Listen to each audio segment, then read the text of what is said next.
الرحمن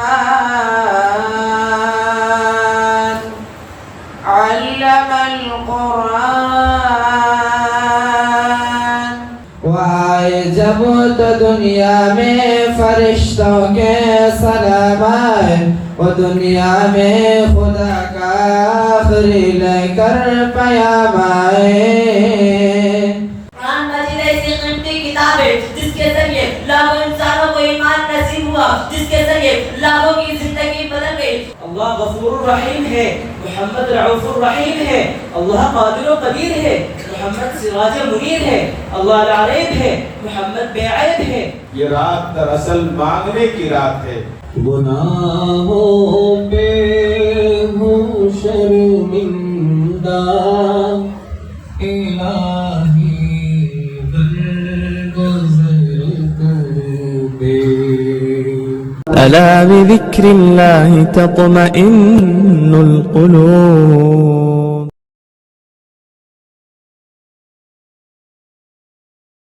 تلاوت ہوگی اور دو بچوں کو ہم سنیں گے۔ بچوں کو سننے کا مقصد یہ ہے کہ ان کی حوصلہ افزائی ہو جائے گی اور اس کے بعد انشاءاللہ پھر مختصر بیان ہوگا۔ عزیزاً حافظ محمد فرمان صلی اللہ علیہ وسلم وہ آئیں اور تلاوت کلام اللہ سے آغاز کریں۔ أعوذ بالله من الشيطان الرجيم بسم الله الرحمن الرحيم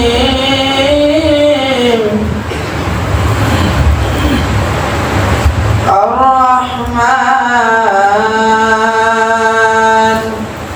علم القرآن خلق الإنسان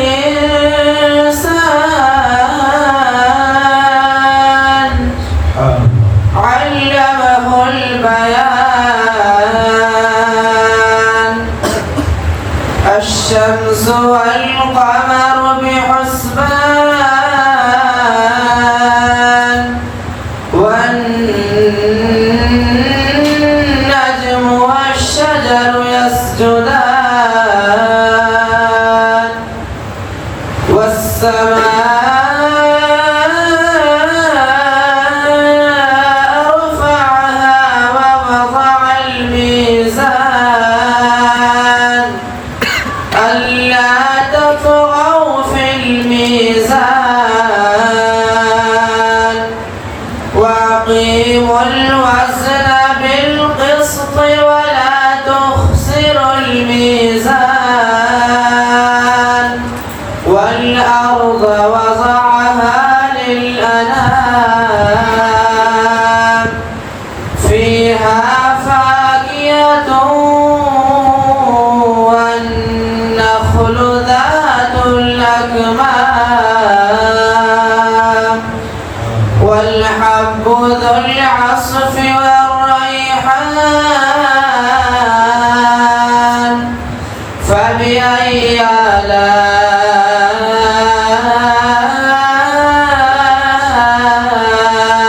ربكما تكذبان خلق الإنسان من صلصال كالفخار وخلق الجان من مارج من نار فبأي آلاء ربكما تكذبان صدق الله العظيم۔ صدق اللہ العظیم۔ عزیزم نے بہترین انداز میں سورہ رحمان کی تلاوت فرمائی، اللہ تعالیٰ قبول فرمائے۔ آپ سے گزارش کروں گا آپ نام۔ السلام علیکم ورحمۃ اللہ وبرکاتہ۔ نبی آتے رہے نبیوں کے امام آئے وہ دنیا میں خدا کا آخری لے کر پیام آئے شان نبی جی اللہ اللہ شان نبی جی اللہ اللہ شان نبی جی اللہ اللہ شان نبی جی اللہ اللہ پیارے نبی جی اللہ اللہ وہ آئے جب تو عظمت بھر گئی دنیا میں انسان کے وہ آئے جب تو عظمت بھر گئی دنیا میں انسان کے وہ آئے جب تو عظمت بھر گئی دنیا میں انسان کے وہ آئے جب تو دنیا میں فرشتوں کے سلام آئے وہ دنیا میں خدا کا آخری لے کر پیام آئے شان نبی جی اللہ اللہ شان نبی جی اللہ اللہ پیارے نبی جی اللہ اللہ کیا جب بھی کسی کذاب نے دعویٰ نبوت کا کیا جب بھی کسی کذاب نے دعویٰ نبوت کا کیا جب بھی کسی کذاب نے دعویٰ نبوت کا تو جھٹ میدان میں ختم نبوت کے غلام آئے وہ دنیا میں خدا کا آخری لے کر پیام آئے شان نبی جی اللہ اللہ پیارے نبی جی اللہ اللہ بروز حشر میں جب نفسا نفسی کا سما ہوگا بروز حشر میں جب نفسا نفسی کا سما ہوگا بروز حشر میں جب نفسا نفسی کا سما ہوگا وہاں وہ کام نہ آئیں گے جہاں کوئی کام نہ آئے وہاں وہ کام نہ آئیں گے جہاں کوئی کام نہ آئے وہ دنیا میں خدا کا آخری لے کر پیام آئے شان نبی جی اللہ اللہ شان نبی جی اللہ اللہ پیارے نبی جی اللہ اللہ السلام علیکم ورحمۃ اللہ وبرکاتہ وعلیکم السلام ورحمۃ اللہ. اس کے بعد ایک بچہ ہے عزیزہ محمد ابو بکر سلمہ، اس کو میں آواز دوں گا کہ وہ آئیں اور اپنی تقریر پیش کریں. نہیں ہے آپ کا نام؟ عزیز حافظ محمد حبیب اللہ آئیں. السلام علیکم ورحمۃ اللہ وبرکاتہ. نحمده ونصلي على رسوله الكريم. أما بعد فأعوذ بالله من الشيطان الرجيم. بسم الله الرحمن الرحيم. ألف لام ميم. ذلك الكتاب لا ريب فيه. وقال النبي صلى الله عليه وسلم خيركم من تعلم القرآن وعلمه أو كما قال عليه الصلاة والسلام.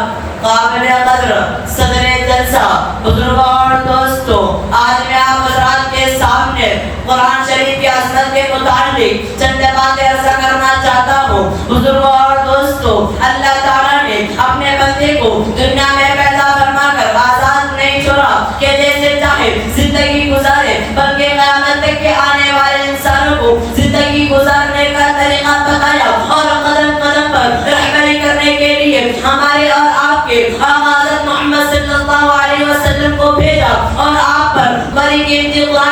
مجید اترا اور اللہ تعالیٰ خود فرماتے ہیں اس کتاب میں ذرہ برابر بھی شک و شبہ نہیں، یہ کتاب انسانوں کی ہدایت کے لیے اتاری گئی ہے۔ بزرگوں اور دوستوں، قرآن مجید ایسی قیمتی کتاب ہے جس کے ذریعے لاکھوں انسانوں کو ایمان نصیب ہوا، جس کے ذریعے لاکھوں کی زندگی بدل گئی۔ قرآن مجید کے ذریعے صحابہ کرام کا رتبہ و مقام بلند ہوا۔ بزرگوں اور دوستوں، ایک صحابی کے بارے میں آیا ہے کہ ایک مرتبہ مدینے میں رات کے وقت قرآن شریف کی تلاوت فرما رہے تھے، قریب میں گھوڑا کھڑا تھا، پاس میں بچہ لیٹا تھا۔ اس خیال سے آہستہ آہستہ تلاوت کی کہ اگر میں بلند آواز سے قرآن پڑھوں گا گھوڑا بھٹکے گا اور بچے پر گھوڑا پیر رکھ دے گا، بچے کو چوٹ لگے گی۔ اس خیال سے آہستہ آہستہ تلاوت کی کہ اگر میں بلند آواز سے قرآن پڑھوں گا گھوڑا پیر رکھ دے گا، بچے کو چوٹ لگے گی۔ چنانچہ رات بھر تلاوت کی، صبح ہوئی تو آسمان پر نور کے ٹکڑے اترتے دیکھا۔ سیدھا آپ صلی اللہ علیہ وسلم کے خدمت میں آ کر کارگزاری سنائے تو آپ صلی اللہ علیہ وسلم نے فرمایا، میرے بھائی وہ نور کے ٹکڑے حقیقت میں آسمان کے فرشتے تھے جو تمہارے قرآن کی تلاوت سننے کے لیے آئے تھے۔ اگر تم زور سے تلاوت کرتے مدینے کے سارے لوگ بھی اپنے آنکھوں سے ان فرشتوں کو دیکھ لیتے۔ بزرگوں اور دوستوں، قرآن مجید معمولی کتاب نہیں، جو بھی اس کو سینے سے لگائے گا، اس کی تعلیمات کو اپنی زندگی میں لائے گا، قرآن کے احکامات کے مطابق زندگی گزارے گا تو اس کی قسمت جام اٹھے گی، وہ دونوں جہاں میں بھی کامیاب ہوگا۔ خدا اس کے ذلت کی گڑھوں سے نکال کر عزت کی چوٹیوں پر پہنچائے گا، کفر و شرک کے اندر سے نکال کر ایمان کی توحید کی روشنی میں لائے گا۔ اس لیے قرآن کو پڑھنے والا بھی خوش نصیب، قرآن کو پڑھانے والا بھی خوش نصیب، قرآن کو سننے والا بھی خوش نصیب، قرآن پر عمل کرنے والا بھی خوش نصیب۔ بڑی شک کے ساتھ اپنی تقریر کو ختم کرتا ہوں۔ ہے قول خدا ارشاد نبی فرمان نہ بدلا جائے گا، ہے قول خدا ارشاد نبی فرمان نہ بدلا جائے گا، بدلے گا زمانہ حالات مگر قرآن نہ بدلا جائے گا۔ وآخر دعوانا الحمدللہ رب العالمین۔ ماشاءاللہ، جزاکم اللہ احسن الجزاء۔ شاعر نے کہا ہے، مسلمانوں نہ گھبراؤ خدا کی شان باقی ہے، مسلمانوں نہ گھبراؤ خدا کی شان باقی ہے، ابھی اسلام زندہ ہے، ابھی قرآن باقی ہے۔ جب تک قرآن رہے گا یہ دنیا باقی رہے گی، اگر قرآن اٹھ جائے گا تو یہ دنیا ختم کر دی جائے گی۔ تو آئیے اس بچے کے لیے دعا کریں، اللہ تعالیٰ اس کو بہترین باعمل عالم باحافظ بنائے اور ہم سب کے لیے ذخیرہ آخرت بنائے۔ اس کے بعد ایک دوسرا آخری طالب علم عزیزاً شافع عبد المنان کو میں آواز دوں گا، وہ آئیں اور توحید کے متعلق اپنی تقریر پیش کریں۔ السلام علیکم ورحمۃ اللہ وبرکاتہ۔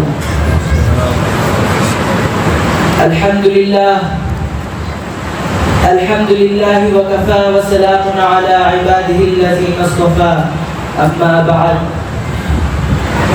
فاعوذ باللہ من الشیطان الرجیم، بسم اللہ الرحمن الرحیم۔ قل هو اللہ احد اللہ الصمد، وقال تعالى لقد من الله على المؤمنين إذ بعث فيهم رسولا، صدق الله العظيم وصدق رسوله النبي الكريم، ونحن على ذلك من الشاهدين والشاكرين، والحمد لله رب العالمين۔ کیا ڈر ہے جو ہو ساری خدائی بھی مخالف، کیا ڈر ہے جو ہو ساری خدائی بھی مخالف، کافی ہے اگر ایک خدا میرے لیے ہے۔ توحید یہ ہے کہ خدا حشر میں یہ کہہ دے، توحید یہ ہے کہ خدا حشر میں یہ کہہ دے، بندے عالم سے خفا میرے لیے ہے۔ بزرگان محترم، حضرات علماء کرام، آج میں آپ حضرات کی خدمت میں توحید خداوندی اور سیرت رسول صلی اللہ علیہ وسلم کے مقام و مرتبہ کے بارے میں چند باتیں گوش گزار کروں گا۔ دعا کیجیے اللہ پاک ہم سب کو عمل کرنے کی توفیق عطا فرمائے، آمین۔ اللہ نے فرمایا سنا دو لوگوں کو، وہ ایسا ہوگا اس کا مقام و مرتبہ اتنا بلند و بالا ہوگا۔ اللہ فرماتے ہیں میرے حبیب تو قدم اٹھا میں سنت بنا دوں گا، تو گفتگو کرے گا میں حدیث بنا دوں گا، تو عمل کرے گا میں شریعت بنا دوں گا، تیرے نکاح میں جو عورت آئے گی اس کو مسلمانوں کی اماں بنا دوں گا، تیرے گھر میں جو بچہ پیدا ہوگا اس کو آل رسول بنا دوں گا، تو ہاں کرے گا اس کو حلال بنا دوں گا، تو نہ کرے گا اس کو حرام بنا دوں گا، تو بیٹھ جائے گا زمین کو پستی دے دوں گا، تو کھڑا ہو آسمان کو بلندی دے دوں گا، تو مسکرائے گا میں چاند اور ستاروں کو روشنی عطا کر دوں گا۔ میرے حبیب تو کالی کالی زلفیں اپنے چہرے پر ڈال میں رات بنا دوں گا، زلفیں ہٹا میں دن بنا دوں گا، تو غصے میں آئے گا میں جہنم بنا دوں گا، تو راضی ہو میں جنت بنا دوں گا۔ حضرات گرامی توجہ فرمائیں، یا اللہ وہ کیسا ہوگا؟ علماء دیوبند کا عقیدہ ہے، سن لو، اللہ غفور الرحیم ہے، محمد رعوف الرحیم ہے، اللہ قادر و قدیر ہے، محمد سراج منیر ہے، اللہ العلیب ہے، محمد بے عیب ہے، وہ رد ہے، یہ شاہ عرب ہے، وہ ذوالجلال ہے، یہ آمینہ کلال ہے، اس کی ربوبیت ہے، اس کی نبوت ہے، اس کی خدائی ہے، اس کی مصطفائی ہے، وہ رب العالمین ہے، یہ رحمت للعالمین ہے، اس کی بخشش ہے، اس کی سفارش ہے، اس کی عبادت ہے، اس کی اطاعت ہے، وہ دینے والا ہے، یہ لینے والا ہے، وہ دیتا رہے گا، یہ لیتا رہے گا، اسے دینا آتا ہے، اسے لینا آتا ہے، اس کا خزانہ بڑا ہے، اس کا سینہ بڑا ہے، وہ راز والا ہے، محمد معراج والا ہے۔ میرے بھائیوں، اللہ نے سمندروں کو پیدا کیا، احسان نہیں جتلایا۔ آدم علیہ السلام سے لے کر عیسیٰ علیہ السلام تک کم و بیش 1,24,000 انبیاء کو پیدا فرمایا، اللہ نے احسان نہیں جتلایا۔ لیکن یہاں کون سی بات بنی کہ ساری کائنات کا خدا احسان جتلا رہا ہے، انسان بنایا، 18,000 مخلوقات پیدا فرمائی، سمندروں کا خروش پیدا کیا، درختوں کی قطاریں پیدا فرمائی، شجر حجر بنایا، لیل و نہار بنائی، آدم علیہ السلام کو عظمت بخشی، کبھی احسان نہیں جتلایا۔ نوح علیہ السلام کو طوفان سے بچایا، احسان نہیں جتلایا۔ ابراہیم خلیل اللہ کو آگ سے بچایا، احسان نہیں جتلایا۔ اسماعیل ذبی اللہ کو چھری سے بچایا، احسان نہیں جتلایا۔ بغیر ماں باپ کے آدم علیہ السلام کو پیدا کیا، بغیر باپ کے عیسیٰ علیہ السلام کو پیدا کیا، احسان نہیں جتلایا۔ 40 سال رلا کر یعقوب علیہ السلام کو بیٹا دیا، احسان نہیں جتلایا۔ اندھیرے کنویں میں یوسف علیہ السلام کو بچایا، احسان نہیں جتلایا۔ امام آئے، پیشوا آئے، قطب آئے، اولیاء اللہ آئے، میرے اللہ نے کسی نعمت پر احسان نہیں جتلایا۔ میرے آنکھوں کو پیدا کیا، دل دماغ بنائے، ہاتھ پیر بنائے، اتنے خوبصورت لب بنائے، احسان نہیں جتلایا۔ دریا بنایا، سمندر بنائے، کشتیاں چلائی، احسان نہیں جتلایا۔ ساری کائنات کی نعمتیں اللہ نے ہمارے قدموں میں رکھ دی، احسان نہیں جتلایا۔ لیکن جب میرے نبی سب زور سے بولیے صلی اللہ علیہ وسلم، میرے نبی کی تخلیق کی باری آئی، اللہ کا قرآن کہتا ہے لقد من اللہ علی المؤمنین اذ بعث فیہم رسولا، میں نے مؤمنین پر احسان عظیم فرما دیا، میں نے اپنا حبیب تمہارے درمیان بھیج دیا۔ سبحان اللہ، اللہ اکبر۔ اور آج ہم نبی کی سیرت سے، ان کی صورت سے بہت دور ہیں، جبکہ عشق نبی کے دعوے بڑے بڑے ہوتے ہیں، مگر زندگی میں عمل کچھ بھی نہیں ہوتا۔ کسی شاعر نے کیا خوب کہا ہے، عشق نبی کا دعویٰ تو آسان بہت ہے اے ثاقب، عشق نبی کا دعویٰ تو آسان بہت ہے اے ثاقب، فرمان نبی پر عامل ہونا سب کے بس کی بات نہیں۔ بھائیوں، بزرگوں اور دوستوں، یہ زندگی اللہ کی دی ہوئی ایک امانت ہے، اور مال و زر، دولت و مکان، عزت و شہرت، یہ اللہ کی دی ہوئی ایک نعمت ہے۔ لہٰذا آج یہ سارا مجمع اس بات کا عہد کرے کہ ہم احکام خداوندی اور سیرت رسول صلی اللہ علیہ وسلم کے شریعت مطہرہ کے مطابق زندگی گزاریں گے انشاءاللہ۔ اسی شاعر نے کیا خوب کہا ہے، رات بھر جاگ کر ہم سبھی کے لیے، رات بھر جاگ کر ہم سبھی کے لیے، آپ روتے تھے ہر امتی کے لیے، آپ روتے تھے ہر ایک امتی کے لیے۔ حضرات گرامی، آج کا ماحول ہم سب کے لیے دشوار کن ہے، اور خصوصاً ہمارے نوجوان دوست اور نوجوان ساتھی جن کے دل و دماغ میں اسلام کی کوئی وقعت نہیں، قرآن و سنت کا کوئی احترام نہیں، حضرات و علماء کرام سے کوئی محبت نہیں۔ افسوس سر افسوس کے ساتھ کہنا پڑتا ہے کہ ہمارے قبر کا کیا ہوگا، ہمارے حشر کا کیا ہوگا، ہمارے پلسرات کا کیا ہوگا، جہاں صرف اور صرف ہمارے اعمال ہوں گے اور اللہ کی قدرت ہوگی۔ ساری انسانیت کے سامنے حشر کے میدان میں اللہ کے سامنے ہم کیا منہ دکھائیں گے؟ اللہ معاف فرمائے اور ہم سب کو دین و اسلام پر چلنا آسان فرمائے، آمین۔ اس شعر کے ساتھ میں اپنی بات ختم کرتا ہوں کہ آج بھی ہو اگر ابراہیم سا ایماں پیدا، آج بھی ہو اگر ابراہیم سا ایماں پیدا، آگ کو کر سکتی ہے انداز گلستہ پیدا۔ السلام علیکم ورحمۃ اللہ وبرکاتہ۔ جزاکم اللہ احسن الجزاء۔ عزیزم نے نہایت دل سوز اور دلوں کو چیرنے والی باتیں کہی ہیں۔ اللہ تعالی ہم سب کو عمل کی توفیق عطا فرمائے۔ عزیزم کے علم میں اور عمر میں اللہ تبارک و تعالی خوب اور خوب برکتیں عطا فرمائے۔ آمین۔ الحمدللہ رب العالمین والعاقبۃ للمتقین والصلاة والسلام على سيد الأنبياء والمرسلين وآله وأصحابه أجمعين والحمد لله رب العالمين۔ أما بعد، أعوذ بالله من الشيطان الرجيم، بسم الله الرحمن الرحيم، أطيعوا الله وأطيعوا الرسول، صدق الله مولانا العظيم وصدق رسوله النبي الكريم وعلى آله وأصحابه أجمعين والحمد لله رب العالمين۔ میرے ساتھ سب ضرور شریف پڑھیں، اللهم صل على سيدنا ومولانا محمد وعلى آل سيدنا ومولانا محمد وبارك وسلم۔ محترم حضرات، بزرگوں، بھائیوں، جیسا کہ ہم جانتے ہیں کہ آج شعبان کی 15ویں تاریخ ہے۔ شعبان کی 15ویں تاریخ کی فضیلت بہت بڑی ہے۔ ہم اس کو شب برات کے نام سے جانتے ہیں۔ شعبان کیا ہے؟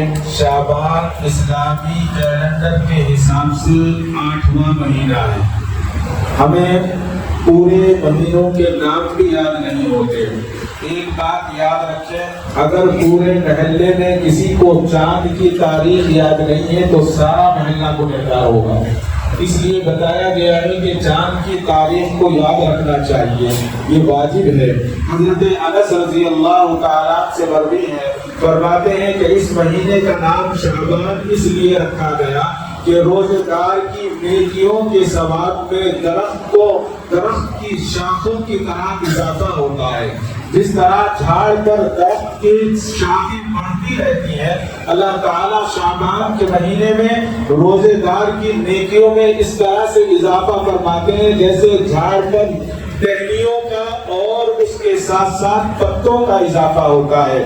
عرب کے لوگ ماہ رجب کے مہینے میں آرام اور سکون کرنے کے بعد جب شعبان کا مہینہ آتا تو کاروبار انجام دیتے اور کاروبار کے لیے دوسرے ملکوں میں سفر شروع کر دیا کرتے تھے، دوسرے علاقوں میں نکل جایا کرتے تھے، اس لیے اس مہینے کا نام جو ہے شعبان کہلایا۔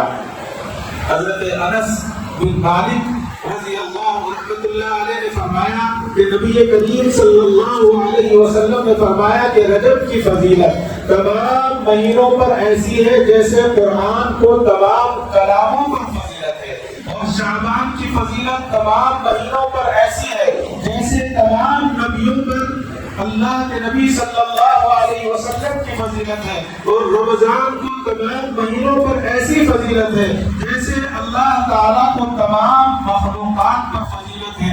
یہ کس کی کتاب میں لکھا ہے؟ یہ غنیت الطالبین شیخ عبد القادر جیلانی رحمۃ اللہ علیہ کی کتاب میں یہ ساری چیزیں تفصیل کے ساتھ ہیں۔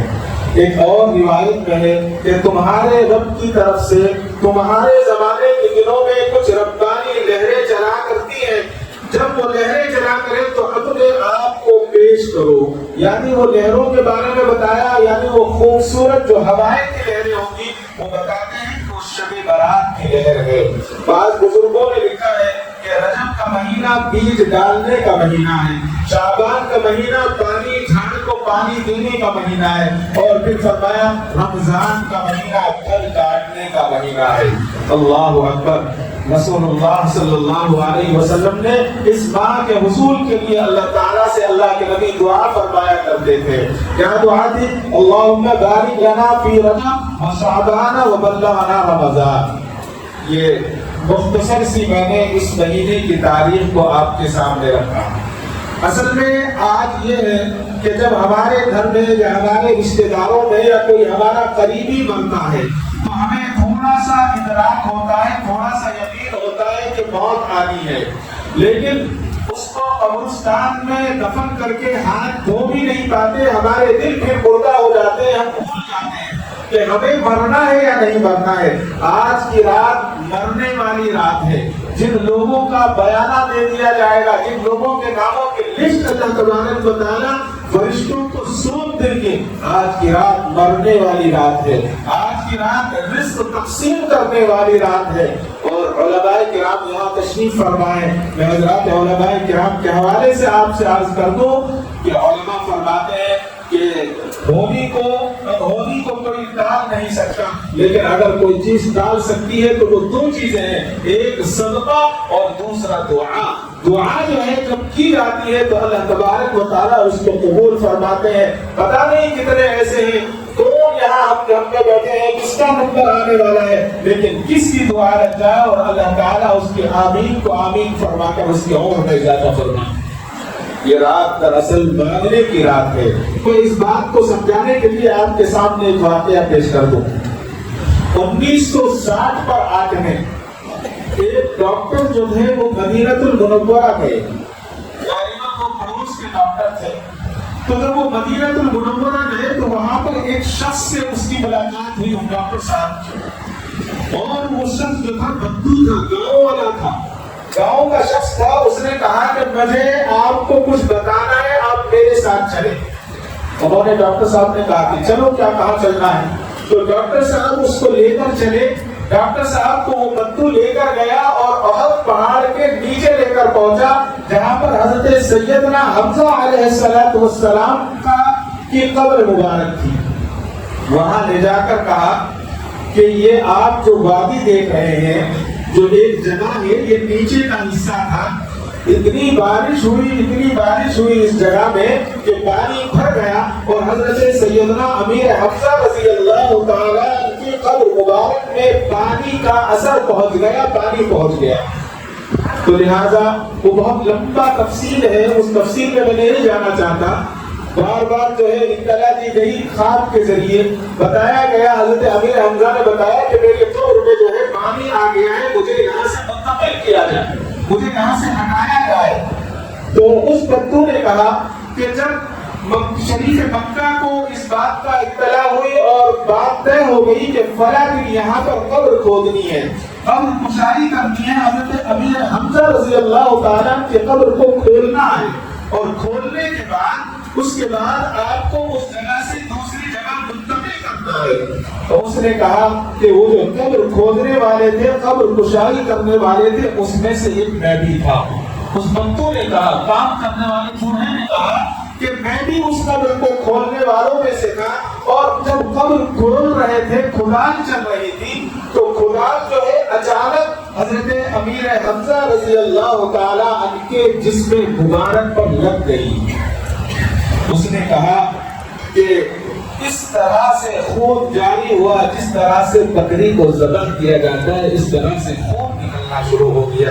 ہلکی سی جو ہے ضرب لگی تھی اور ٹخنے کے پاس جا کر لگی تھی, اور تازہ خون تھا. ایسا لگ رہا تھا کہ جیسے یہ سو رہے ہوں, جیسے یہ آرام کر رہے ہوں. اس کے بعد انہوں نے کہا کہ اس وقت ڈاکٹر کو بلایا گیا اور بلا کر اس کی پٹی کی گئی, اور حضرت امیر حمزہ رضی اللہ تعالیٰ کے جسم اطہر کو کھول کر دیکھا گیا. دیکھا تو ان کے زخموں سے تازہ خون رس رہا تھا. 1400 سال کے بعد تازہ خون رس رہا تھا، اور اس نے کہا کہ اس سارے منظر کو دیکھنے میں وہاں موجود تھا۔ اس کے بعد کسی نے کہا کہ حضرت امیر حمزہ رضی اللہ تعالیٰ کی چہرہ انور کو بھی دیکھا جائے، آپ تو شہدائے عہد ہیں اور آپ تو شہداؤں کے سردار ہیں۔ جب چہرے مبارک کو ہٹایا گیا، اسلام کی تاریخ میں جو لکھا ہے ایک لفظ سچا تھا، آپ کا کان کٹا ہوا تھا، آپ کی ناک کٹی ہوئی تھی اور آپ کا پیٹ صاف تھا۔ اس نے کہا کہ اس وقت سارے لوگوں نے حضرت امیر حمزہ رضی اللہ تعالیٰ کی زیارت کی، اور اسی حالت میں ان کو دوسری قبر یعنی تھوڑی سی اونچی جگہ پر آپ کو دوبارہ دفن کیا گیا۔ یہ سارا ماجرا اس گاؤں کے بدو نے اس ڈاکٹر کو سنایا، اور سنانے کے بعد ایک بات کہی جو مجھے میں اپنے لیے کہہ رہا ہوں اور آپ کے لیے کہہ رہا ہوں۔ اس نے یہ کہا کہ میں آپ کو اس جگہ اس لیے لے کر آیا ہوں، اور یہ واقعہ میں آپ کو اس لیے سنا رہا ہوں تاکہ ہمیں مرنے کے بعد کی زندگی پر یقین آ جائے کہ مرنے کے بعد کوئی زندگی نہ ہوتی تو حضرت امیر حمزہ رضی اللہ تعالیٰ 1400 سال کے بعد بھی اس طرح ہمیں نہ ملتے۔ معلوم یہ ہوا ہے حضرت امیر حمزہ جن کو 1400 سال گزرنے کے بعد بھی وہ اس طرح آرام کر رہے ہیں، اور بالکل وہی چیزیں موجود تھی جو اللہ کے نبی صلی اللہ علیہ وسلم کے زمانے میں ہوئی تھی اور جو ہم سنتے آ رہے ہیں۔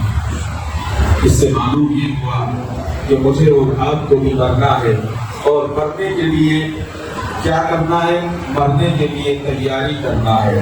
کیسی تیاری؟ آپ کو واقعہ بھی ہے اور لطیفہ بھی ہے، سنا دوں۔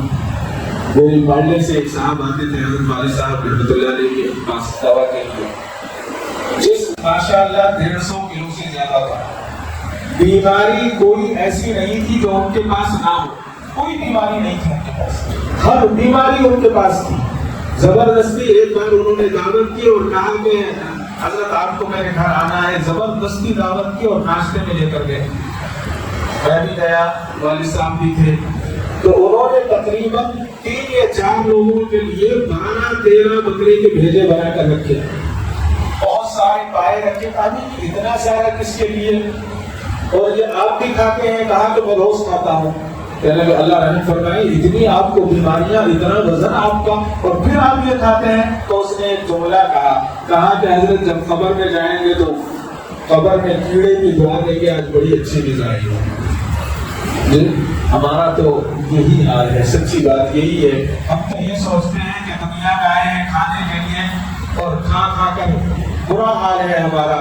کھانا اچھا ہے، کھانا چاہیے، اور حضرت حاضر الامت علیہ رحمہ ایک بات فرمایا کرتے تھے کہ اچھا کھاؤ، اور جب کھاؤ تو یہ سوچو کہ جب اس سے اچھا خون بنے گا اور اچھی طاقت بنے گی تو میں اللہ کی عبادت کروں گا۔ یہ کھانا بھی ہمارے لیے عبادت بن جائے، یہ سونا بھی ہمارے لیے عبادت بن جائے۔ اگر کھانے کو صرف مزے کے لیے اور ذائقے کے لیے جانا ہے، ہمارا کھانا عبادت کے لیے نہیں ہے، اس لیے ہم مسجدوں سے دور ہیں، ہم عبادتوں سے دور ہیں۔ اللہ میری اور آپ کی حفاظت فرمائے۔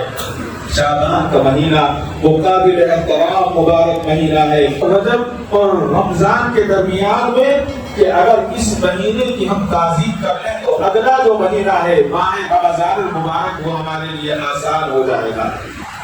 حضرت اسامہ بن زید رضی اللہ تعالیٰ نے فرمایا کہ میں نے رسول اللہ صلی اللہ علیہ وسلم سے سوال کیا کہ اللہ کے نبی، میں نے آپ کو کسی مہینے میں اتنے روزے رکھتے ہوئے نہیں دیکھا جتنے روزے اب شعبان میں رکھتے ہیں۔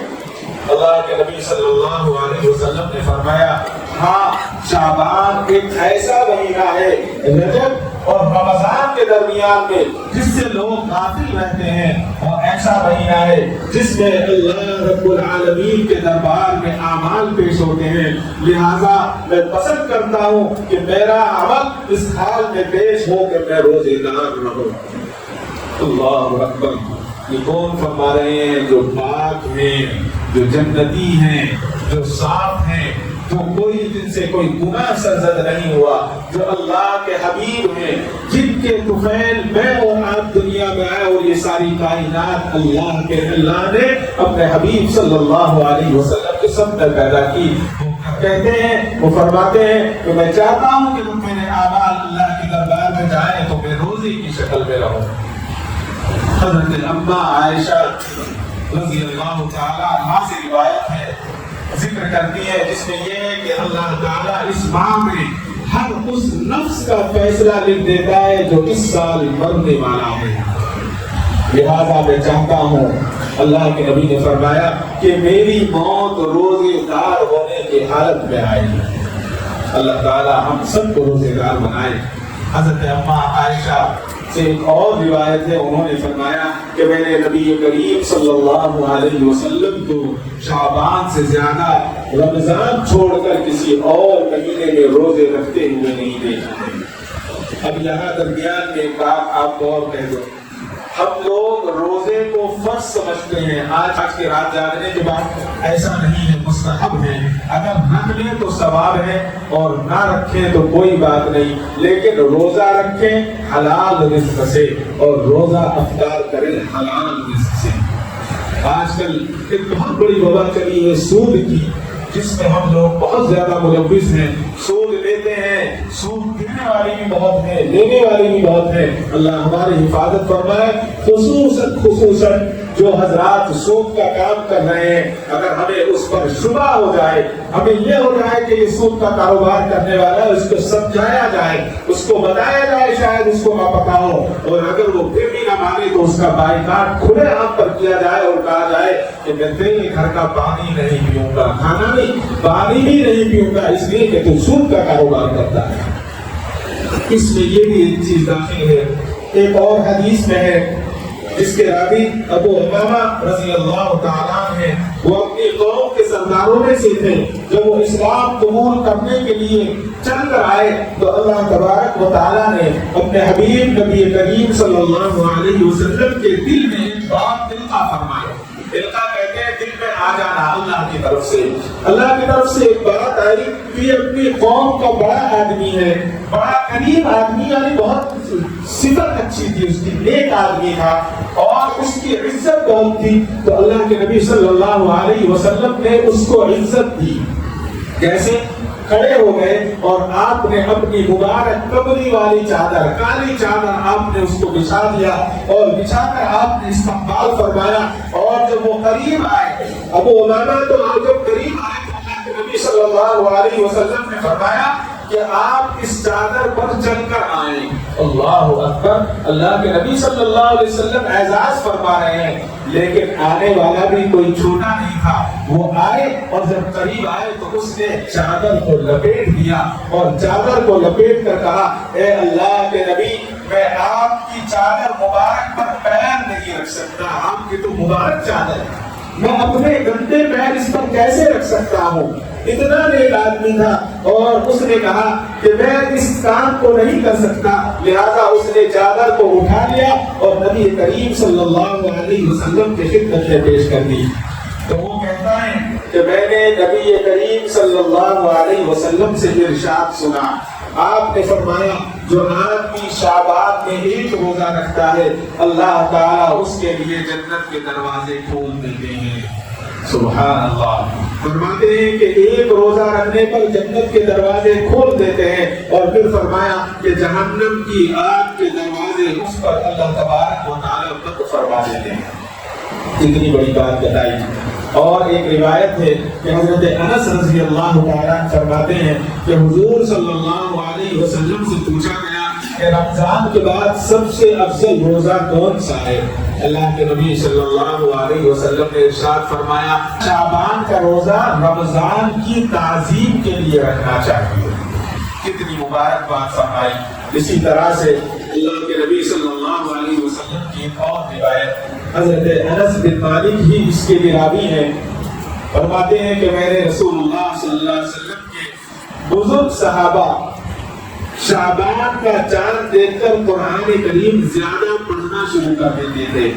مسلمان اپنے مال سے زکوٰۃ نکالنا شروع کرتے تھے تاکہ غریب مسکین لوگ فائدہ اٹھا سکے اور رمضان کے روزے رکھنے کے لیے ان کو وسیلہ بن جائے، سہولت پیدا ہو جائے۔ حاجی لوگ جو اس وقت جو سردار تھے، قیدیوں کو بلا کر ان کی جو حد یعنی جو سزا ہوا کرتی تھی اگر وہ معافی کے قابل ہوتی تو ان کو معاف کر دیتے، اور اگر ان پر کچھ جرمانہ وصول کرنا ہوتا تو جرمانہ وصول کرتے، اور پھر فرماتے ہیں کہ ماہ رمضان کا چاند نظر آنے پر غسل کرتے اور اعتکاف کے لیے بیٹھ جاتے۔ اس کی پوری تفصیل جس کتاب سے میں نے آپ کو حوالہ دیا ہے، یہ بھی شیخ عبد القادر جیلانی رحمۃ اللہ علیہ کی کتاب بنیۃ الطالبین میں لکھا ہے۔ شب برات کیا ہے؟ شب برات جو ہے، شب جو ہے یہ فارسی کا ہے، برات جو ہے وہ عربی کا لفظ ہے، ایک آدھا عربی ہے آدھا فارسی ہے، اس لیے اس کو کہا گیا ہے کہ اس رات کی فضیلت کے بارے میں بتایا گیا ہے کہ فائدہ اٹھانے والی رات ہے اور فائدہ حاصل کرنے والی رات ہے، چھٹکارا اور بیزاری حاصل کرنے والی رات ہے۔ اب آپ کہیں گے کہ بیزاری کیسی ہے؟ شیخ عبد القادر جیلانی رحمۃ اللہ علیہ نے لکھا ہے اس شب کو شب برات اس لیے کہا جاتا ہے، اس میں دو بیزاریاں ہیں۔ ایک بدبخت لوگ جو اللہ سے بیزار ہوں، جو اللہ سے بیزار ہوگا وہ مسجد نہیں آئے گا، وہ اللہ کی عبادت نہیں کرے گا، وہ اللہ کے سامنے حق نہیں پھیلائے گا۔ فرمایا کہ جو بیزار ہے اللہ تبارک و تعالیٰ کی شان سے، اس کے لیے یہ شب برات ہے۔ اور پھر فرمایا ایک اللہ کا دوست ہے جو ذلت و گمراہی کی زندگی سے بیزار ہے، وہ یہ چاہتا ہے کہ میرا تعلق اللہ سے جڑ جائے، تو لہذا شب برات اس کو اس لیے کہا گیا ہے۔ اسی لیے اور بھی بہت سارے علماء نے اس کے تعلق سے بہت ساری باتیں لکھی ہیں، لیکن اس کو عید کہنا میرے اور آپ کے لیے درست نہیں ہے۔ یہ بتایا کہ یہ شب قدر نہیں ہے بلکہ یہ شب برات ہے۔ شب برات جو ہے شعبان کی شب جو ہے افضل رات ہے، بس اس سے زیادہ کچھ نہیں ہے۔ اب آگے میں آپ کو بتاؤں، شیخ عبد القادر جیلانی رحمۃ اللہ علیہ تحریر فرماتے ہیں کہ جس طرح زمین پر مسلمان دو عید کرتے ہیں، انسان کی دو عیدیں ہیں، ایک عید ہوتی ہے عید الفطر، ایک عید ہوتی ہے عید الاضحیٰ، اسی طرح آسمان پر بھی دو عیدیں ہوتی ہیں۔ بتایا کہ فرشتوں کی دو عیدیں ہیں، ایک عید ہوتی ہے شب برات اور دوسری عید ہوتی ہے شب قدر۔ یہ جو شب برات ہے یہ فرشتوں کی عید ہے، اور شب قدر جو ہے یہ بھی فرشتوں کی عید ہے۔ فرمایا عید مسلمان انسان دن میں مناتا ہے لیکن فرشتے تو سوتے نہیں ہیں، اور فرشتوں کی عید جو ہے یہ رات کو ہوتی ہے۔ اس کو بھی بنیۃ الطالبین میں لکھا ہے۔ بہت ساری روایتیں آپ کو شب برات کے متعلق آتی ہیں۔ حضرت ابو بکر صدیق رسول اللہ صلی اللہ علیہ وسلم سے نقل کرتے ہیں کہ جب 15 شعبان کی رات آتی ہے تو اللہ تعالیٰ آسمان دنیا پر تشریف لاتے ہیں، اور مشرک اور اپنے بھائی سے کینہ رکھنے والے کے سوا سب کی اللہ تبارک و تعالیٰ مغفرت فرما دیتے ہیں۔ دعا فرمائے اللہ تعالیٰ آج ہم سب کی مغفرت فرما دے، ساری امت کی مغفرت فرما دے۔ حضرت علی رضی اللہ عنہ فرماتے ہیں کہ رسول اللہ صلی اللہ علیہ وسلم نے فرمایا جب شعبان کی 15ویں شب آئے تو رات کو قیام کرو، یعنی نماز پڑھو، اور اگلے دن روزہ رکھو۔ ابن ماجہ کی روایت ہے۔ عبداللہ بن عمر بن عاص رضی اللہ تعالیٰ عنہ سے روایت ہے، فرماتے ہیں کہ رسول اللہ صلی اللہ علیہ وسلم نے ارشاد فرمایا شعبان کی 15ویں رات اللہ عز و جل اپنی مخلوق کی طرف رحمت کی نظر فرماتے ہیں، سوائے دو شخصوں کے باقی سب کی مغفرت فرما دیتے ہیں۔ ایک کینہ پرور یعنی اپنے بھائی سے بغض رکھنے والا، حسد رکھنے والا، کہ اس کی تو 2 بلڈنگیں ہیں، اس کا کاروبار اچھا ہے، اس کا کام بہت اچھا ہے، یہ بہت اچھا کھاتا ہے، آپ بھی اچھا کھائیں گے۔ اگر ہم اپنے بھائی کو دیکھ کر خوش ہو جائیں تو اس کی برکت سے اللہ تعالیٰ ہمارے رزق میں بھی برکت عطا فرما دے گا، ہمیں بھی خوب رزق عطا فرمائیں گے، ہمیں بھی گھر عطا فرمائیں گے۔ ہم اس کو دیکھ کر خوش تو ہو، ایک مرتبہ دل سے خوش ہونا چاہیے۔ اب ہمارے یہاں کیا ہوتا ہے، سب نے دیکھ کر خوش ہوں گے، جیسے ہی وہ آگے نکلا فوراً ادھر منہ پھرا کر کے دو اس کو گالی دیتے۔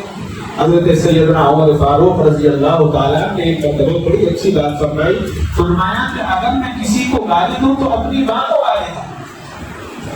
سیدنا عمر فاروق سے یہ کیسے سوچ سکتے ہیں کہ حضرت عمر فاروق یہ کہیں گے؟ کسی نے کہا کہ امیر المومنین آپ کیا کہتے ہیں، اپنی ماں کو گالی دیں گے؟ کہا کہ تمہیں پتہ نہیں ہے جب کوئی کسی کو گالی دیتا ہے تو اس کی نیکیاں اس کو منتقل ہو جاتی ہے.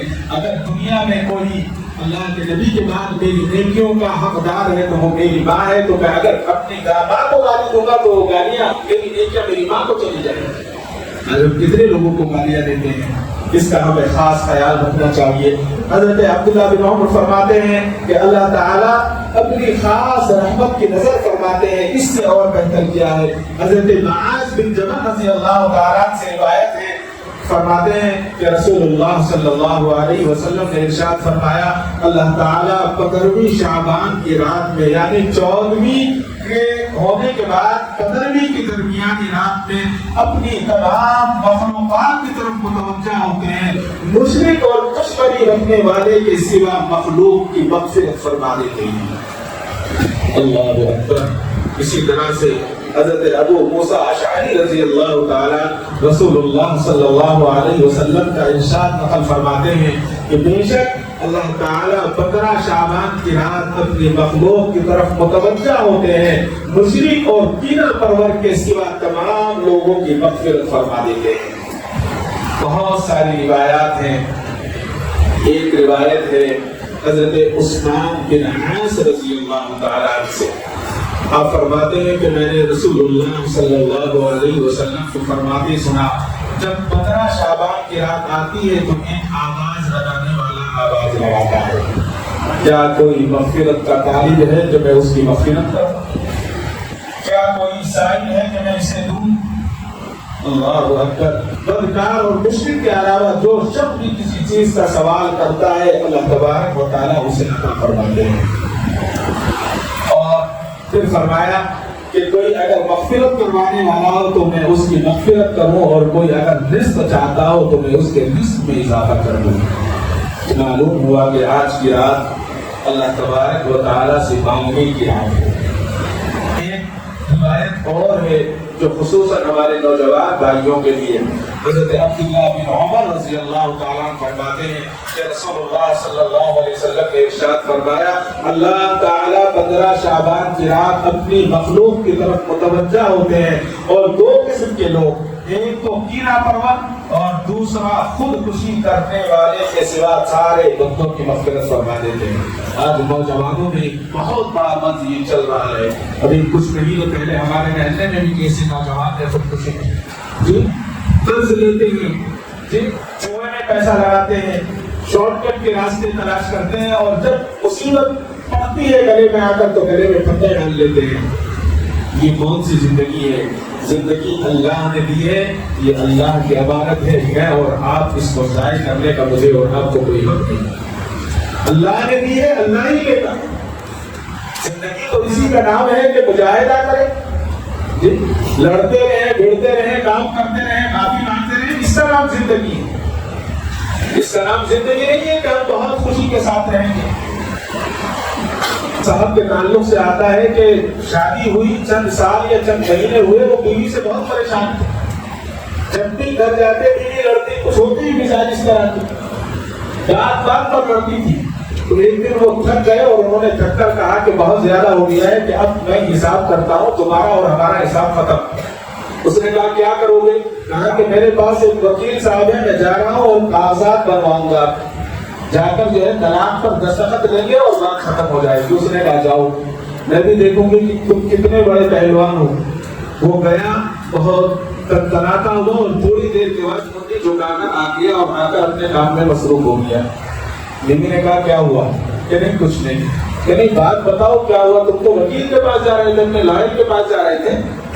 اس نے کہا میں وہاں گیا, دیکھا لائر صاحب برتن دھو رہے تھے, اس لیے میں واپس آ گیا. سچی بات یہ ہے کہ یہ زندگی کا نام ہے, اسی کو زندگی کہا گیا ہے. حضرت مرزا مظفر جانے جانا رحمۃ اللہ علیہ ہمارے بڑے بزرگوں میں سے ہیں, بہت بڑے بزرگوں میں سے. ایک مرتبہ ان کو اللہ تعالیٰ نے ایسا فرمایا کہ فلاں علاقے میں جاؤ, اس جھوپڑ پٹی میں ایک عورت ہے, بد زبان ہے, بہت زبان چلاتی ہے, خاموش نہیں رہتی. تم اگر اس سے نکاح کرو گے تو تمہیں ولایت کا مقام عطا کروں گا. کہ جا کر اس بستی میں پوچھا کہ یہاں بتاؤ کہ فلاں نام کی عورت رہتی ہے. لوگ جانتے تھے مرزا مظفر جانے جانا کو, انہوں نے کہا کہ جس قوم کے بارے میں بات کر رہے ہیں وہ تو بہت بد اخلاق ہے، وہ تو بہت زیادہ برا بھلا کہتی ہے۔ حضرت نے کہا میں نے آپ سے یہ کہا ہے کہ آپ اس کا پتہ بتا دو۔ پتہ بتا دیا، چلے گئے، جا کر پیغام دیا نکاح کا۔ اس عورت نے بھی دیکھا یہ تو بہت اچھا پیغام ہے، فوراً قبول کر لیا اور نکاح ہو گیا۔ اور حضرت کے گھر میں مرزا مظہر جانے جانا رحمۃ اللہ علیہ کے گھر میں وہ آ گئی۔ حضرت مرزا مظہر جانے جانا کا جو مزاج تھا بڑا عجیب مزاج تھا۔ آج بھی ان کی خانقاہ جو ہے ہمارے دلی گھر کے بالکل تیسری گلی میں ہے، آپ جا کر دیکھیں کتنی صفائی ہے، جس طرح ان کی زندگی میں ہوتی تھی آج بھی ایسے ہی ہے۔ بہت ساری کتابیں حضرت نے لکھی۔ بادشاہ حضرت سے ملنے کے لیے آیا، وزیر بھی ساتھ تھا۔ وزیر نے کہا پانی پینے کی اجازت ہو تو سراہی سے پانی پی لو۔ حضرت نے کہا پانی پی لو۔ پانی پیا اور اس کا ڈھکن جب سراہی پر رکھا ہلکا سا ٹیڑھا ہو گیا۔ اس کے بعد بادشاہ نے کہا کہ ایک آدمی آپ کی خدمت کے لیے لایا ہوں، آپ اس کو بھی قبول فرما لیں، اس کو بھی اپنی خدمت میں رکھیں۔ حضرت مرزا مظہر جانے جانا نے فرمایا میاں اس کو لے جاؤ، اس نے پانی پی کر اس کا ڈھکن ٹیڑھا رکھا ہے، میرے سر میں درد ہو رہا ہے، یہ رہے گا تو میرا کیا حال ہو جائے گا۔ ایسا نازک مزاج تھا حضرت کا۔ ایک دن اپنے ایک شاگرد سے کہا کہ جاؤ گھر سے میرا کھانا لے کر آؤ۔ کھانا لینے گیا، بیوی نے پوچھا کیا بات ہے؟ کہا کہ کھانے کے لیے بھیجا ہے کہ ہاں اس کو تو کوئی کام نہیں، وہ تو بیٹھا ہوگا پوری دن میں، وہ تو پڑھانا ہوگا بچوں کو، اس کو کوئی کام نہیں، جب دیکھو کتاب لکھتا ہے۔ اب اس نے جو بیوی نے کہنا شروع کیا اتنا اتنا اتنا کہا جتنا دل میں غبار کا سب کچھ نکال کے اس بچے کے سامنے رکھ دیا۔ اب بچے نے بھی خاموش سنتا رہا۔ شاگرد کھانا لے کر آیا، آ کر حضرت کی خدمت میں دیا اور حضرت کی خدمت میں دے کر کہا کہ حضرت کون سی بنا گھر میں پال رکھی ہے؟ حضرت نے کہا کیا ہوا؟ کچھ کہا کیا گھر والی نے؟ کہا کہ کیا کہا؟ کہا کہ میرے سارے سلسلے کھول کے رکھ دیے ہوں گے، کچھ نہیں چھوڑا ہوگا۔ کہا کہ حضرت کچھ نہیں چھوڑا، اتنی گالیاں دی آپ کو، اتنا برا بھلا کہا کہ کچھ بھی نہیں کرتا۔ حضرت نے فرمایا تم جانتے نہیں ہو اس کی گالیوں کی وجہ سے اللہ نے مجھے ولایت کا مقام دیا ہے، میں اس کی گالیوں پر صبر کرتا ہوں۔ چھوٹی چھوٹی باتوں پر گھروں میں ہم لوگ لڑتے ہیں، چھوٹی چھوٹی باتوں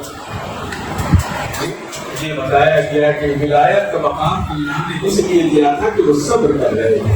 آج ہم ایک مسلمان سے ذرا سا ٹکراؤ ہو جائے تو بھول کر دیں۔ یہ رات آج ان سب کو معاف کرنے کی رات ہے، یہ رات آج صبر کرنے والی رات ہے اور سیکھنے والی رات ہے۔ حضرت سیدنا موسیٰ علیہ السلام کے زمانے میں ایک آدمی تھا، توبہ کرتا اور توڑ دیتا، میرا اور آپ جیسا ہوگا۔ اللہ کی بارگاہ میں آتا، توبہ کرتا اور پھر مکر جاتا اور پھر گناہوں میں ملوث ہو جاتا۔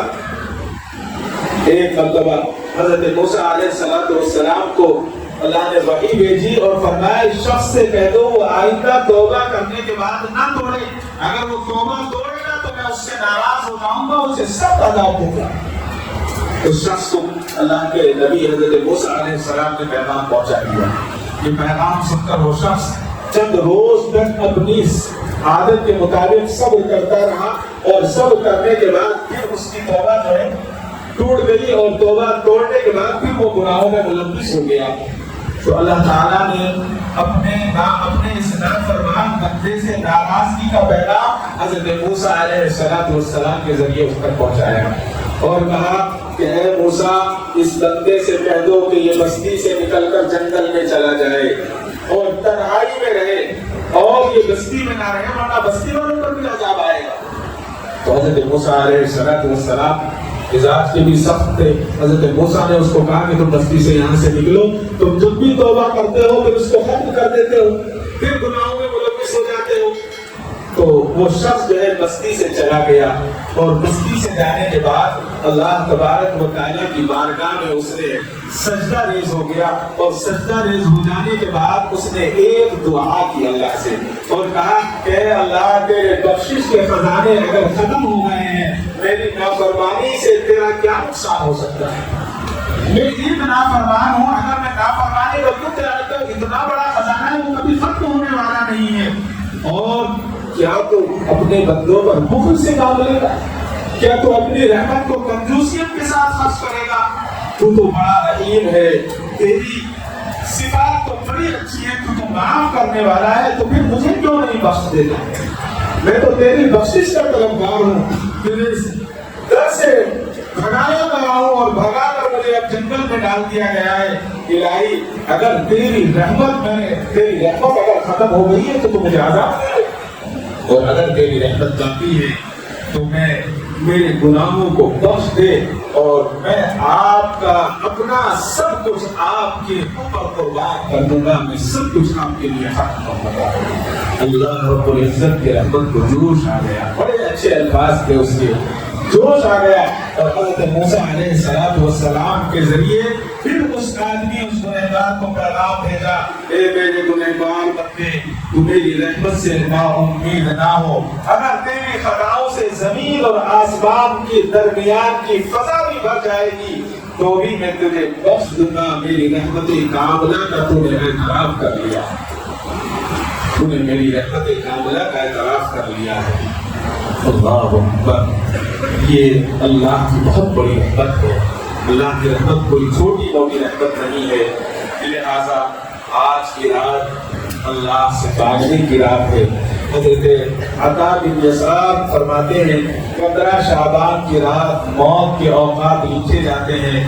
یہاں تک کہ ایک آدمی سفر کے لیے نکلتا ہے, وہ تو یہ سمجھ رہا ہے کہ مجھے اپنی فلاں جگہ جانا ہے, واپس آنا ہے, لیکن وہ جانا اور آنے میں نہ جا پاتا, جانے سے پہلے اس کی موت ہو جاتی ہے, یا واپس آنے والا ہوتا ہے یا اس کی موت ہو جاتی ہے. اور اسی طرح سے حضرت اکرمہ رضی اللہ تعالیٰ روایت کرتے ہیں کہ اس رات کی فضیلت اللہ کے نبی نے فرمائی 15 شعبان کی رات جہنم سے رہائی کی رات ہے. ہر مسلمان کی یہی کوشش ہے, میں بھی یہی چاہتا ہوں, آپ بھی یہی چاہیں گے کہ ہم سب کی جہنم سے رہائی ہو جائے. دنیا میں کہیں آگ جل جائے, کہیں ایک کتا جل جائے, ایک بکری جل جائے, ایک بلی جل جائے, انسان تڑپ اٹھتا ہے, اس سے دیکھا نہیں جاتا کہ کس طرح سے جاندار جل گیا. جب جہنم میں اگر انسانوں کو ڈالا جائے گا تو وہاں کیسے دیکھ سکتے ہیں؟ وہاں رشتے دار بھی ہوں گے, عزیز و اقارب بھی ہوں گے.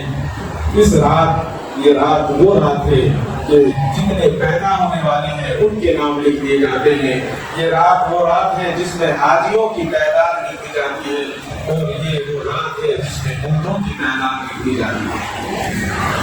حضرت اماں عائشہ سے روایت ہے, فرماتی ہے کہ رسول اللہ صلی اللہ علیہ وسلم نے فرمایا, کیا تم جانتی ہو اس رات یعنی 15ویں شعبان میں کیا ہوتا ہے؟ عرض کیا کہ اللہ اور اس کے رسول ہی جانتے ہیں بہتر. آپ نے فرمایا اس رات میں اس سال پیدا ہونے والے انسانوں کے بچوں کے نام لکھ دیے جاتے ہیں, اس سال مرنے والوں کے انسانوں کے نام لکھ دیے جاتے ہیں, اور پھر فرمایا اس رات میں ان کے اعمال اٹھائے جاتے ہیں اور ان کا رزق اتار دیا جاتا ہے. حضرت اماں عائشہ نے فرمایا, عرض کیا کہ یا رسول اللہ, کیا کوئی اللہ کی رحمت کے بغیر جنت میں نہ جائے گا؟ تو آپ صلی اللہ علیہ وسلم نے 3 مرتبہ فرمایا, کوئی اللہ کی رحمت کے بغیر جنت میں نہیں جائے گا. عرض کیا یا رسول اللہ, آپ بھی نہیں جائیں گے؟ تو اللہ کے نبی نے فرمایا, اور اپنا دست مبارک اپنے سر پر رکھنا, اور اپنے سر پر رکھنے کے بعد فرمایا کہ میں بھی نہیں جاؤں گا. اگر جاؤں گا تو اللہ کی رحمت سے جاؤں گا. اللہ کے نبی اس کتنی بڑی بات فرمائی ہے. لہذا یہ رات مغفرت کی رات ہے, یہ رات گناہوں سے توبہ کی رات ہے. اس رات میں جتنا ہو سکتا ہے ہم عمل کریں. حضرت ابو ہریرہ رضی اللہ تعالیٰ فرماتے ہیں کہ جبرائیل علیہ السلام شعبان کی درمیانی رات اللہ کے نبی صلی اللہ علیہ وسلم کے پاس تشریف لائے اور فرمایا, اے اللہ کے نبی, آپ اپنے سر مبارک اوپر اٹھائیے کیونکہ یہ برکت کی رات ہے. اس رات اللہ تعالیٰ اپنے رحمت کے 300 دروازے کھول دیتے ہیں, اور جو لوگ اللہ کے ساتھ شرک نہیں کرتے ان سب کو معاف فرما دیتے ہیں. اور پھر فرمایا کہ اللہ تبارک و تعالیٰ کچھ لوگوں کی پکڑ کرتے ہیں, ایک تو جادوگر کی اور ایک جو ہے فال کھولنے والوں کی. اللہ حفاظت فرمائے. آج کل یہ عام وبا بہت زیادہ پھیلی ہوئی ہے. کوئی قرآن سے فال کھول رہا ہے, کوئی حدیث سے فال کھول رہا ہے, کوئی اپنے جھبے میں فال کھول رہا ہے. فال سے بچے. اس کے ساتھ پھر بتایا کہ شرابی کی سود خور کی اور زانی کی اس وقت تک بخشش نہیں ہوگی جب تک وہ توبہ نہیں کر لے گا۔ اگر کسی کو شراب کی عادت ہے تو وہ ابھی یہاں بیٹھے، کسی کو کہنے کی ضرورت نہیں ہے، دل سے اپنے توبہ کر لے، انشاءاللہ وہ سب سے زیادہ پاک ہوگا۔ اگر کوئی کسی وجہ سے کسی غلط کام میں ملوث تھا تو اپنے آپ میں توبہ کر لے۔ یہ رات ان لوگوں کی مغفرت کی رات نہیں ہے جو لوگ جادو کرتے ہیں، جو لوگ غیب کی باتیں بتاتے ہیں، جو ہاتھ کی لکیریں دیکھ کر غیب کی باتیں کرتے ہیں، اور فرمایا جو ظلم کر کے لوگوں سے ٹیکس وصولتے ہیں، اور وہ حاکم جو ناجائز آمدنی کے طریقے بتاتا ہے، گاجا ڈھول تاشے والا، اور اس کے بعد بتایا رشتے ناطے توڑنے والا، اور اس کے بعد بہت زیادہ ایک وبا آج عام ہے، والدین کو تکلیف دینے والا، والدین کو تکلیف دینے والا۔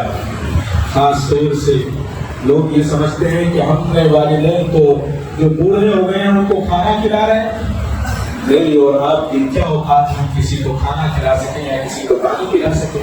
ارے ان والدین کی برکت ہے کہ ہم کھانا کھا رہے ہیں، ان والدین کی برکت ہے کہ ہم سانس لے رہے ہیں، ان والدین کی برکت ہے کہ ہم دنیا میں چل رہے ہیں۔ مہینہ ایک مہینہ نہیں گزرتا، 10-15 دن نہیں گزرتے، یا تو مسجد میں سننے کو ملتا ہے یا بازار میں سننے کو ملتا ہے یا باہر سننے کو ملتا ہے کہ فلاں بیٹے نے اپنی ماں کے تھپڑ مارا ہے، فلاں بیٹے نے اپنے باپ کو برا بھلا کہا ہے، فلاں بیٹے نے اپنے باپ کو گالیاں دی ہیں۔ ارے دینی لباس پہنے ہوئے اپنے لباس میں، دینی لبادے میں، چہرے پر داڑھی ہے، مسلموں پر پہلی سب میں کھڑے ہوتے ہیں اور باپ کو گالی دیتے ہیں، ان سے بڑا منحوس کون ہو سکتا ہے؟ ان سے بڑا بدبخت کون ہو سکتا ہے جو اپنی ماں کو گالی دے، جو اپنے باپ کو گالی دے؟